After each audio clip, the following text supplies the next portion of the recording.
নমস্কার বন্ধুরা, আশা করি তোমরা সকলে ভালো আছো। এই ভিডিওটা শেষ পর্যন্ত দেখবে।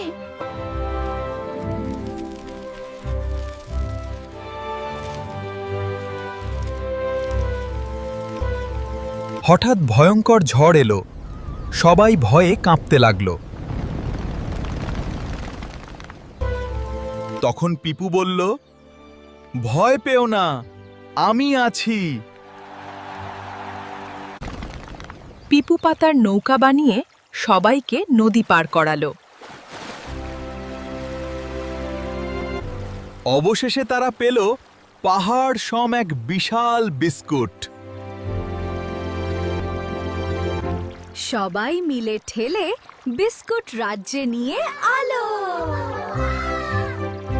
রানী বললেন, আজ থেকে তুমি আমাদের প্রিমিয়াম হিরো।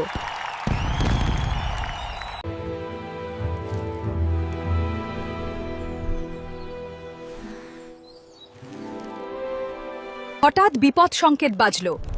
রাজ্যে নেমে এলো নতুন আতঙ্ক।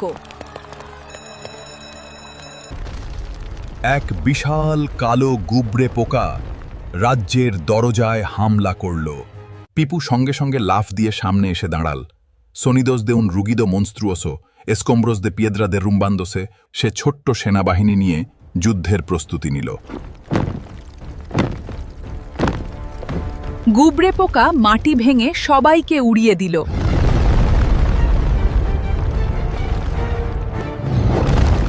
পিপু বুদ্ধি করে তার চোখে মধু ফেলে দিল। দানব কিছুই দেখতে পেল না। পিঁপড়ারা তাকে বেঁধে ফেলল। পিপু বুঝল, সত্যিকারের হিরো কখনো হার মানে না। পিপু এখন সবার প্রিয় হিরো। রাজ্যে তার নাম সবার মুখে মুখে। কিন্তু হঠাৎ আকাশ ঢেকে গেল। ভয়ঙ্কর এক ছায়া নেমে এলো।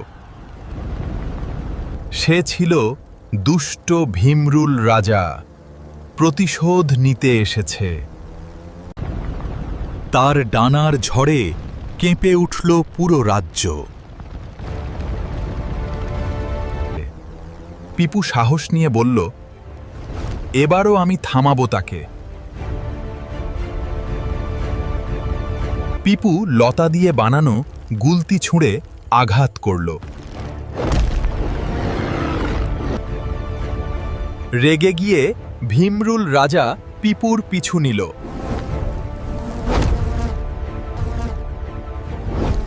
চালাকি করে পিপু তাকে বিশাল জালে আটকে দিল।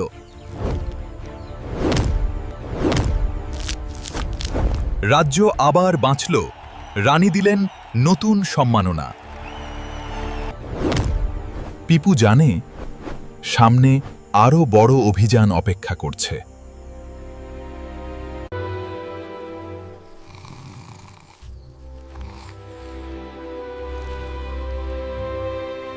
হঠাৎ মাটি কেঁপে উঠল। সবাই ভয়ে জেগে গেল। মাটির নিচ থেকে বের হলো ভয়ঙ্কর তিল দানব।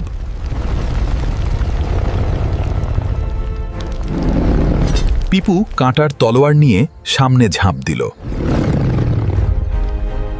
দানব সুড়ঙ্গ ভেঙে সবাই ফাঁদে ফেলতে লাগল। পিপু বুঝল, শুধু শক্তিতে নয়, বুদ্ধিতেও জিততে হবে। সে লতা কেটে দিল, আর বিশাল ফল গিয়ে পড়ল দানবের মাথায়। তিল দানব ঘুরে পড়ে গেল। সবাই মিলে তাকে বেঁধে ফেলল। রানী এবার পিপুকে দিলেন ক্রিস্টাল মুকুট।